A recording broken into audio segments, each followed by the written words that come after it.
अकेले तेजस्वी यादव नहीं, प्रशांत किशोर भी लगातार हमलावर रहे हैं इस बयान को लेकर। अब प्रशांत किशोर जी अभी नए नए आए हैं, उनके बारे में क्या चर्चा करना। अभी तो टेस्ट होना बाकी है, और वो टेस्ट में फेल तब हो गए जब वो बड़ी बड़ी बात बोले और बोले कि हम 4 लोग उपचुनाव होने हैं और हम चारों जीत के दिखा देंगे, तब आप मानेंगे ना।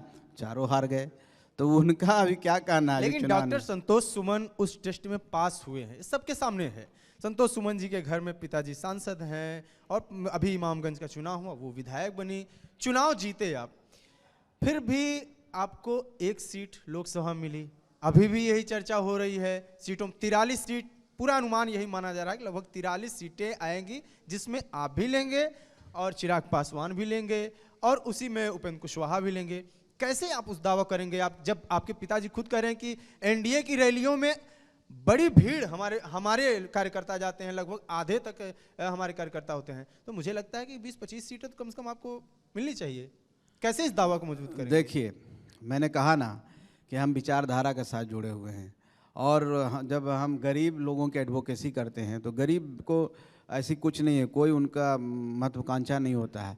वो बेचारे यही देख के खुश हो जाते हैं कि मेरा कोई इस स्टेज पर बैठ के आपसे बात कर रहा है, उनको इसी बात में खुशी हो जाती है। तो बात सही है, आपका कहना भी अपनी जगह सही है, और अभी इसका कोई डिसीजन नहीं हुआ है कि कौन कितने सीटों पर लड़ेगा, इसलिए आकलन ही है सिर्फ किसी के बारे में। और आप बोल रहे हैं कि 43 सीट ही हो सकता है, कोई ज़्यादा सीट भी हो सकता है, मान के चलिए कि ज़्यादा हो, 5-10 सीट ज़्यादा भी हो सकता है। अभी हम उस पर कोई चर्चा ही नहीं करनी चाहिए, अभी वो भविष्य के गर्त में है और 10-15 दिनों के अंदर वो सामने आएगा। और लेकिन आपकी बात मान भी लीजिए, तो मैं समझता हूँ कि सब हम लोग हैं, सम्मान के साथ हैं, तो सम्मान के साथ समझौता भी होगा। और सब पहलुओं को लेकर जो मैंने शुरुआत में कहा कि हमको रिकग्नाइज पार्टी बननी है, तो उन चीज़ों को भी लेकर के हम लोग चल रहे हैं।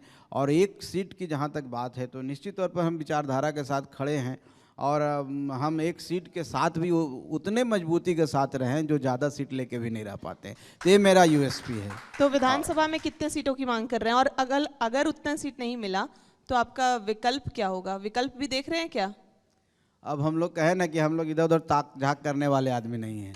हम जब यहाँ पर जब सत्ता का खेल खेला जा रहा था, कहने का मतलब विपक्ष के द्वारा अविश्वास प्रस्ताव लाया गया था, तो हम जैसे लोगों को तरह तरह के प्रलोभन दिए गए, तरह तरह का पद दिया गया, बहुत सारी बातें बोली गई, लेकिन हम इधर सुधर नहीं हुए। हम अपने विचारधारा के साथ, जहां हम थे, जिस गठबंधन के साथ, पूरे चट्टान की तरह खड़े हैं और खड़े रहेंगे। और उसी तरह बिहार के विकास की बात है, किसी एक संतोष सुमन चाहे हम पार्टी की मामला नहीं है, ये बिहार के विकास की बात है। और बिहार का विकास तभी हो सकता है जब हम सब मिल करके एक बहुमत के साथ यहाँ सरकार बनाएं। और जिस रफ्तार से यहाँ विकास हो रहा है, जिस रफ्तार से यहाँ काम हो रहा है, और जिस तरह के हमने हमारे माननीय मुख्यमंत्री जी ने वादे किए हैं, और जिस तरह से लोगों के लिए योजनाएं दी है, चाहे वो 25 यूनिट 125 यूनिट बिजली फ्री का मामला हो, सामाजिक सुरक्षा पेंशन का मामला हो, और हमारा बजट का कंस्ट्रेंट है, ये एनडीए की सरकार, डबल इंजन की सरकार इसको पूरा कर सकती है।